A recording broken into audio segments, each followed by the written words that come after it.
Welcome everyone back to another episode of Q&A with Sharon's son George. I was my mother's caregiver after she was diagnosed with Parkinson's disease. She passed unfortunately on 1/1/2020, and we started TogetherForSharon.com in her memory.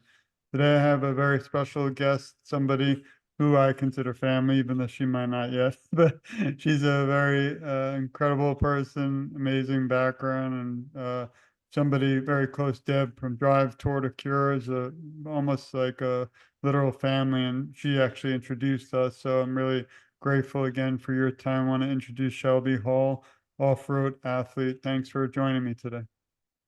Thank you so much for having me. Deb has shared so many wonderful stories about what you've done and all the people that you spoke to. So I'm honored to be on your podcast. Thank you for Uh, having me. I really appreciate it. And for those of you out there who love race cars, love off-roading, you have to check out a lot of Shelby's videos because I've always had an interest in it, but never really jumped deep into it. But because of you, I think I will start now. So I appreciate it. But some of your background as a third generation professional off-road driver, and you started actually very young because of your grandfather, who I'm looking really excited to not just talk about, but make sure his memory is never forgotten. Something special to me is we just started a section on TogetherForSharon.com, and it's literally in memory.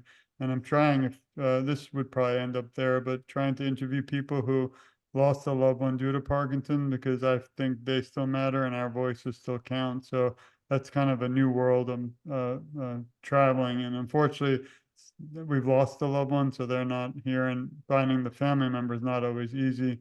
Many times people kind of just, get back to life, move on, but I don't want them to ever think that their loved one is forgotten because of Parkinson. So maybe we can get right into it if you could tell us a little bit about your background. Yeah, I mean, so like you mentioned, I'm a third generation off-road adventurer. It all started with my grandfather, Rod Hall, and he started out on motorcycles, loved off-roading, but he quickly found out that motorcycles didn't have enough space for women and ice chests.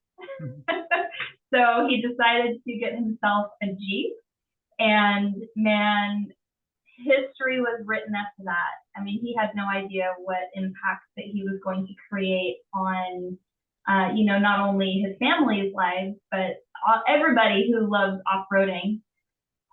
So my grandfather quickly became very well known in the off-road world.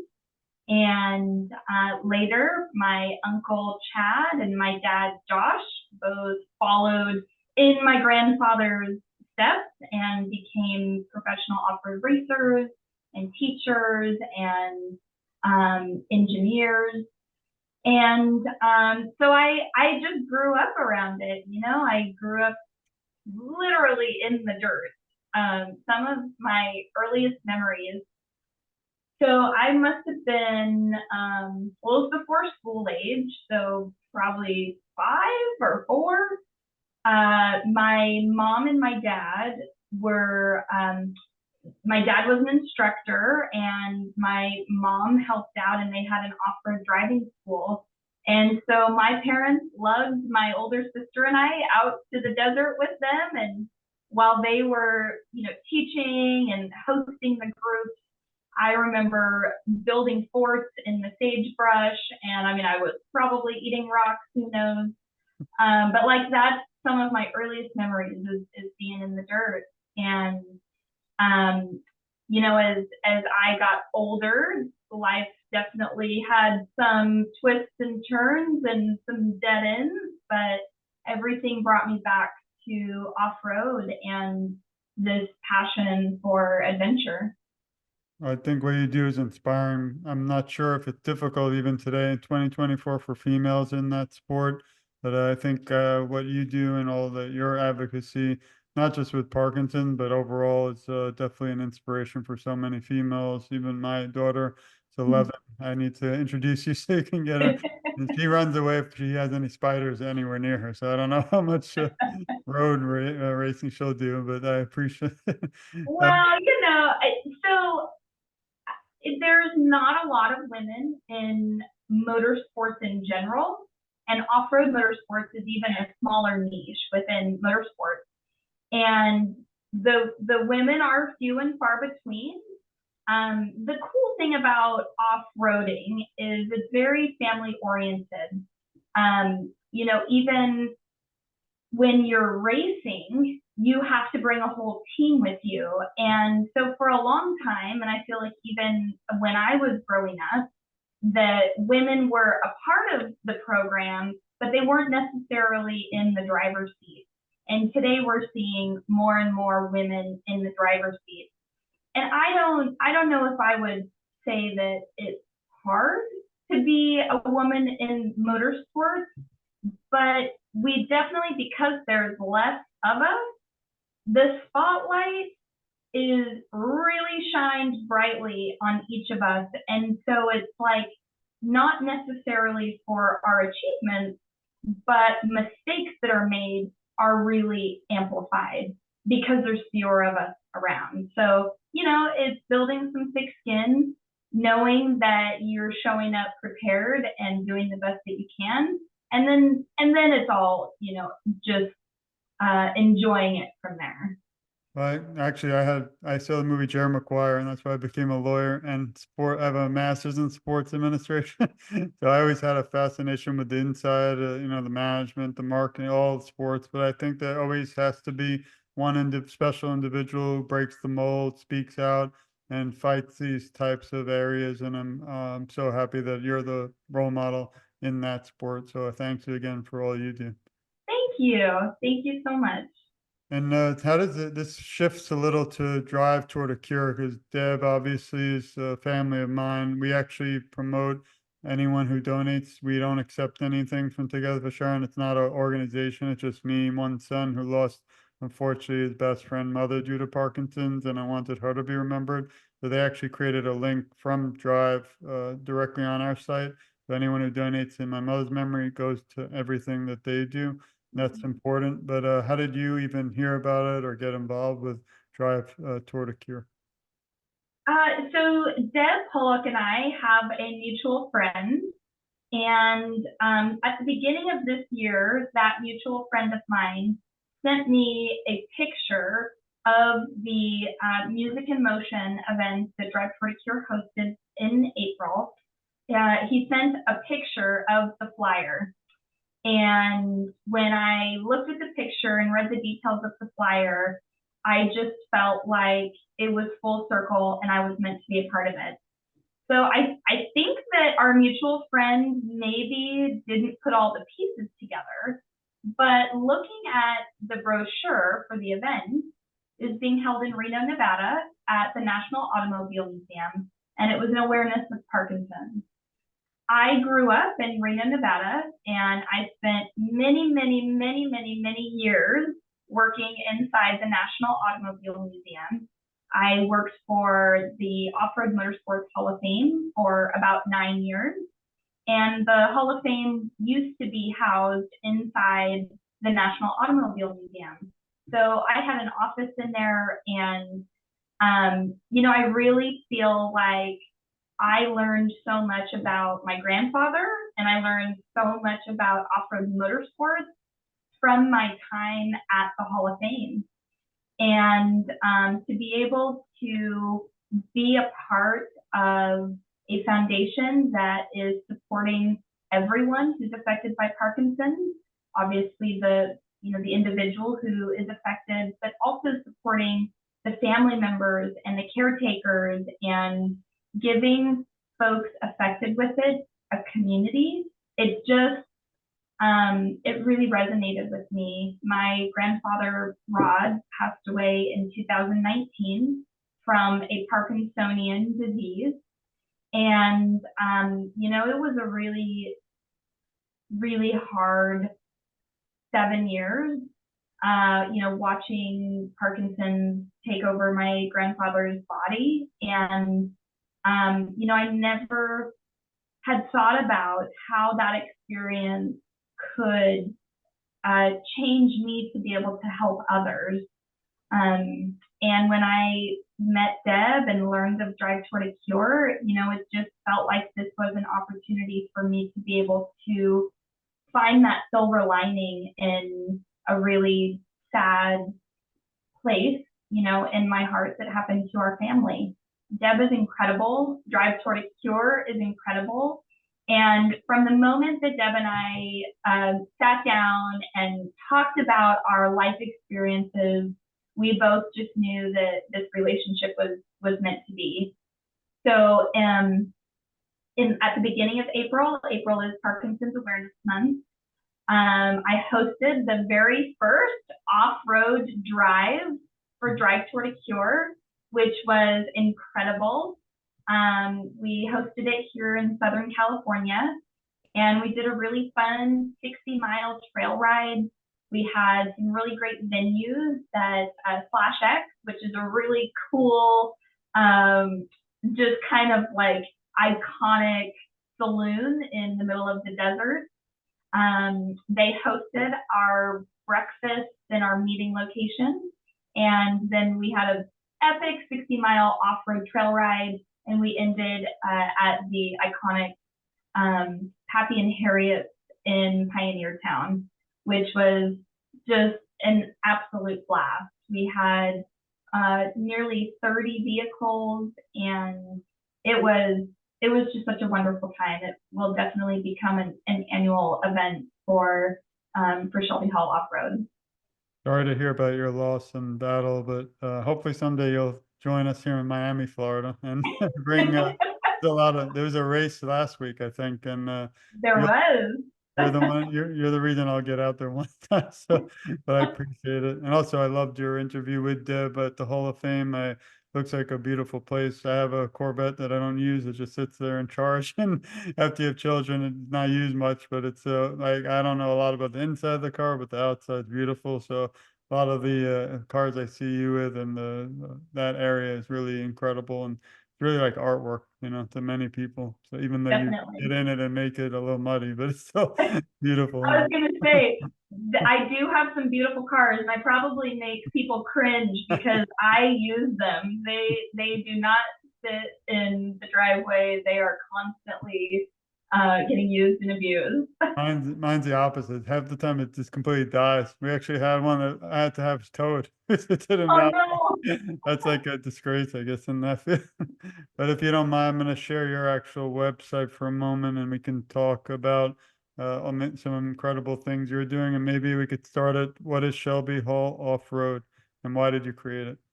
Yeah, so I've been working with Ford and Ford Performance since 2019, and which it was a Cinderella story. I have been a part of off-road my whole life, as I said, with my family.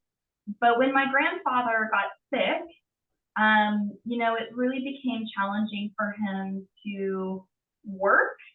Obviously he couldn't drive anymore. Racing was no longer something that he was able to do.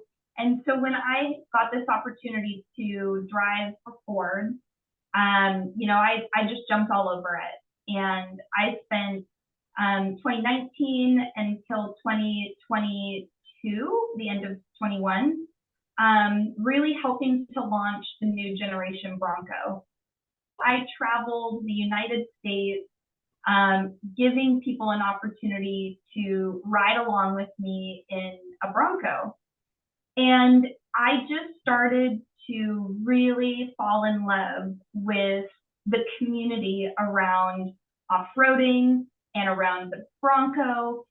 And so I just decided, why not create my own off-road foundation that will give people new to off-roading or people who've been in off-roading their whole lives a place to come and have a good time. So at Shelby Hall Off-Road, we offer top-tier off-road events, which are like trail rides, overnight events. There's usually a lot of other types of fun that we mix in with it. It's not just off-roading all the time. I love the outdoors. So whatever we can mix into an event, I love that. I host workshops. So we teach people how to off-road safely. I am also a navigator in map and compass navigation. So I teach people that portion. And Shelby Hall Off-Road follows my competition journey. I race desert, and I also compete in the annual Rebel Rally, which is an all-women navigational 8-day rally. And so Shelby Hall Off-Road just encompasses everything that I live and breathe so that I can share my knowledge with those around me. That's amazing. And please everyone visit shelbyhalloffroad.com. I'll also share that in the recording. Maybe we can now touch on for a moment while I stop. A little bit more about your grandfather. I know you mentioned him, but how long did he have Parkinson's? I know you were younger, but how did it affect your overall family? And I know it also kind of sent him away from off-road racing, but maybe you could touch a little bit on that area. Yeah, so I actually was, he passed away in 2019, and we Or found out that he had Parkinson's. Well, I'll take it back a little bit. I feel like it's pretty common for people not to notice the symptoms of Parkinson's until it's really, right in your face. And so there were several years, I would say probably 2014 was when we started noticing some odd, he would just not have full control over his body. So small things like we'd be at a restaurant and he would take out his wallet to pay, and he just kind of would hold on to it and then just throw it on the table. And we would think, oh, he's just being silly. We didn't think about what was going on. A few times he was falling with no reasoning, and he always had great balance. So there was small red flags that we didn't know what it was. So we didn't really find out that he had Parkinson's until probably 2017. And, it really was very challenging. Leading up until this time, he was still working. He had retired multiple times, but he was the ultimate entrepreneur and he could not sit still. And he was always coming up with, new ideas. He volunteered with other racing associations. He kept very busy, and he still loved being off-road. It was until even in 2015 and in 2016, we still raced together. It was pretty challenging for him. His mobility definitely had greatly reduced. He had to use a walker at this point, and getting in and out of race vehicles, which don't have working doors, that was really challenging. But he was determined, and we didn't want to stop him from doing what he loved so much. So, I feel like those years were really special years for him and I. Him and I were very close, and we did everything together. And those last few years of him being able to actually drive the racetrack were with me, and his last opportunity to drive. I always say Parkinson's, unfortunately, might take our loved one, but could never take those memories, that we've had. And I really appreciate you sharing that with me. And also, a lot of what you said sounds so much similar. Wasn't my grandmother or grandfather, but my mother. And my mother used to walk, the last 4 years were the toughest, but she went from walking 3 miles to out of nowhere, 2 years with the cane, then the walker, then the wheelchair, and then bed bound. And like you mentioned, all out, it's kind of shockingly, but out of nowhere. So again, send our love and support to you and your family. And sorry you had to go through that, but now you know you're never alone because I'm out there right by your side. Maybe we Yeah. can shift to, can you explain what the DTAC is and how you became an ambassador? Yes. So Drive Toward a Cure is an organization that was founded in 2016 by our friend Deb. And Deb started Drive Toward a Cure because her mother passed away from Parkinson's.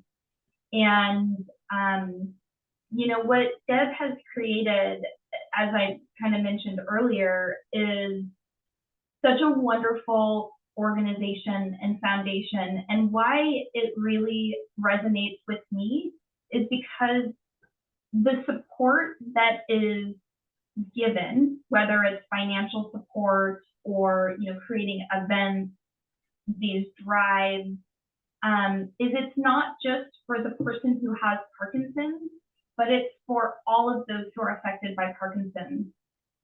My family was very lucky in the fact that we were able to have 24-hour care for him. Not everybody has that opportunity. And even with having outside caregivers in the home, it was still a full-time job for both my grandmother and my stepmother. And then all of us just came and came and went as often as we could because, as you said, I mean, that is the progression. My grandfather went from a walker to a wheelchair to bedbound. And it's really challenging for everyone involved. And Drive Toward a Cure is raising funds for the research side and also to support the caregivers. The event that I was a part of, Drive Toward a Cure, just a few weeks ago, which was called Music in Motion, the part of the funds that we raised went to the Northern Nevada Parkinson's Support Center, which was not around when my grandfather was suffering. But what I learned about that organization is remarkable. They've created this support center for folks who have been diagnosed with Parkinson's, and the programs that live there are just amazing. One of the programs that really spoke to me was they do sort of like a mentorship program. So if you are recently diagnosed with Parkinson's, you will be matched with someone who has been living with it for longer than you have, so that you don't feel alone, so that someone is there to help be your light through a very dark tunnel. They have dance classes, and it's just a community for people who are feeling alone and feeling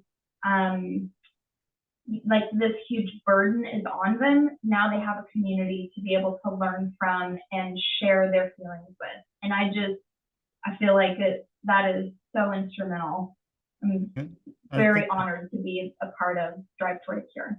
thank you. And I think it's so important because there are, like, I felt alone too when I was caregiving, and even when my mother was going through it. She was only 69 when she passed. I don't know how old your grandfather was. How old He's was he? 82. Yeah, so it's like there are things out there, but there's so many still that aren't aware, and that's what this is all about. Hopefully, if Yep, we even reach one person today that might live in Nevada and not sure, or even California or Florida, then we've changed the world for the better. Maybe we could 100%. now take a quick moment to step back and let's pretend Parkinson never existed and get to know your grandfather. Maybe you could tell us a little bit about, his career. And I know you mentioned how that's the reason you went into it, but maybe just a little bit about, all the wins and the excitement that we want everyone out there to get involved with and try to. I'm sure if they go on YouTube, they could probably watch everything these days from the races. Yes, everything is on YouTube. And actually, we're very lucky as a family. During the last 3 years of my grandfather's life, a documentary was being filmed about his life. And so we were able to capture so many amazing memories. So I first would highly recommend to watch that documentary. It's called One More Win. and you can find that on Apple TV and on Amazon. But my grandfather was a funny man. He was extremely determined and extremely passionate, and off-roading was his number one love his whole life. And, you know, I always say that I feel like I got the best of him because for so many years during his career, I mean, he had an incredible career. He is known to be the winningest off-road racer in history. And, you know, you don't become the winningest of anything unless you put your heart and soul into everything you do. And he made his career being a driver for manufacturers. So he started with a Jeep, and in that Jeep, this was in the late 60s, he kept beating the Broncos, and there was this very iconic Baja Bronco builder named Bill Strop, and those Strop Broncos are famous today. But my grandpa keeps beating Bill's team. And so Bill Strop called my grandpa up and said, Rod, look, if you can't beat them, join them. Come be a part of our Bronco team. And that was when my grandfather's life changed. He raced in the 1969 Baja 1000, and he won it overall in a Bronco, which is a record that is still unbeaten today, being the only four-wheel drive vehicle that's won the Baja 1000 overall. And what's really cool about that is I have that Bronco. My grandpa and I restored it together, and we took it down and raced it down in Baja for several years. And when he passed, he gifted that to me. But his career went on to, he raced for Dodge for many, many years. And from the 90s on, he started racing for AM General, and he helped turn the H1 Humvee into the civilian H1, H2, and H3 Hummers that we know today. So I remember learning how to drive at probably 9 years old. So your daughter, time to get your daughter behind the wheel. I learned how to drive on my grandpa's lap. He would be managing the pedals, and he'd be coaching me on how to steer. And, you know, that was how I learned how to drive, and it was in an H1 Hummer. Oh. I actually ordered the new one, but never going to see it. They said they just don't know what they're doing to get it out, the electric one, and it's been like 5 years. So that was always my favorite also. I don't think it's ever going to happen, but it is a Wow, beautiful 5 years? Yeah. I don't know what's going on with that. I actually went there and called them. I drove by and said, what's happening? They said they just don't know what's happening. So I don't know, but it's a beautiful Wow. vehicle. There'll be another one to just sit in the garage and never turn on. So how can I want to shift a little for the last areas we have time for more about Shelby. But before we do that, how can people follow you on social media? I know I'm always excited seeing you're making me look like I don't leave the house. So it's not as exciting, but maybe you could share how people get fans, followers, and everyone listening in the Parkinson's community or outside could also follow along your journey. Definitely. I mean, my life is an adventure. I feel like I have to schedule time to stay home because I'm always on the go. But you can definitely find me on Instagram at Shelby Hall Off-Road, on Facebook, Shelby Hall, and like we were looking at earlier, my website, shelbyhalloffroad.com, and I'm also on YouTube, Shelby Hall Off-Road. I try to keep it pretty simple, Shelby Hall Off-Road. Thanks. Well, maybe we could just talk a little bit about you now, and then we'll wrap up. But who helps you even during the times of struggle with your grandfather? I was a caregiver. Maybe there's some tips you can give to any caregivers listening today. Yes, you know, it was really hard for me at first to watch my grandfather's decline. And, you know, so often I felt like I didn't know how to act around him because I didn't want him to think I felt sorry for him, or You know, it was a learning process for all of us.